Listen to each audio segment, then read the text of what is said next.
It is currently homecoming week for my high school, and like many other high schools, such as my own, there is a really major problem where during these homecoming traditions, where kids will either roll houses, saran wrap mailboxes, or spray silly string, they end up accidentally committing acts of vandalism whenever they're trying to just have some legal fun.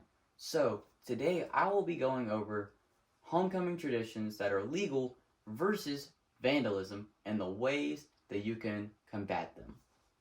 So, a quick preview before we get started is that we will go over homecoming's legal traditions versus vandalism, as well as the consequences that you could face if you accidentally commit vandalism, and also how to still legally have fun this homecoming season.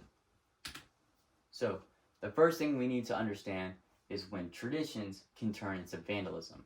Any damage that you cause can lead to a charge against you, no matter if it was intentional or not. Teenagers are often blinded by the fact that they're going through a homecoming tradition that they don't realize that they could actively be committing a crime. And also, even if you didn't really intend to cause damage, if you were active of your actions and you still did something that caused damage, it doesn't matter. It doesn't change the impact of what you did, and you can still face charges for it. An example of this is the Oxford paintballing incident. There was this case where students up in Oxford, Alabama were paintballing cars and houses, and this got to the point where they ended up causing thousands of dollars in damages. And it also caused Oxford City Schools to release a statement telling the students that they had to stop these homecoming celebrations and traditions because they were getting so out of hand and causing so much damage. So, they were committing vandalism and criminal mischief. So, what we need to get into now is the legal consequences of vandalism. Two things you need to understand before we get started is that vandalism is categorized under criminal mischief, and all of these charges are labeled as intentional. And the definition of intentional in this case is that you are actively aware of your actions whenever you committed a crime. So, let's go into the charges.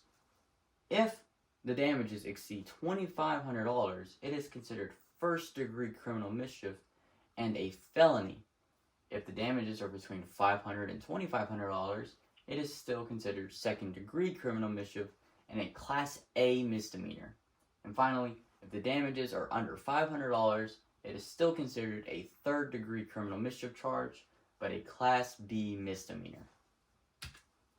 And also, small acts that you commit could also result in punishment, even if they're not actually crimes, such as throwing eggs in toilet paper, which happened to a couple of high school students, and that after they did that during a homecoming rally, they were detained by local police.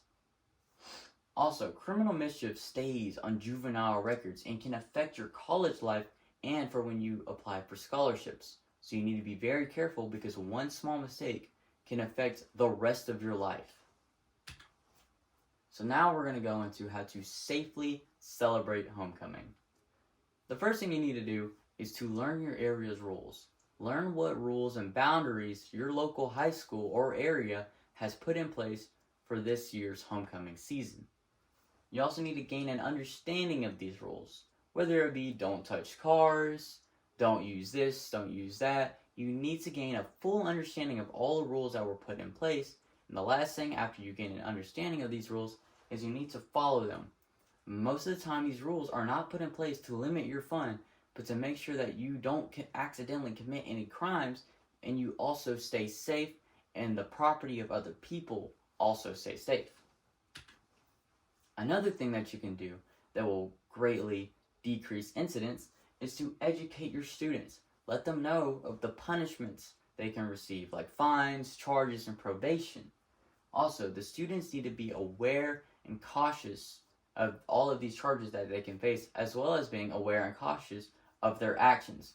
Gaining a better understanding of this actively decreases incidents. So, now you know the difference between homecoming fun and vandalism, as well as the consequences that you could suffer if you do end up committing vandalism. But not just that, you know how to still have fun this homecoming season, but the legal way. So, I wrap this up by saying, whenever you go out and you try to have some fun with your friends during this homecoming season, doing whatever traditions you may do, like rolling houses, wrapping saran wrap, using washable markers, or even just spraying silly string, you need to understand that every single night that you do this, it should end with fun and memories, and it should never ever end with a police report.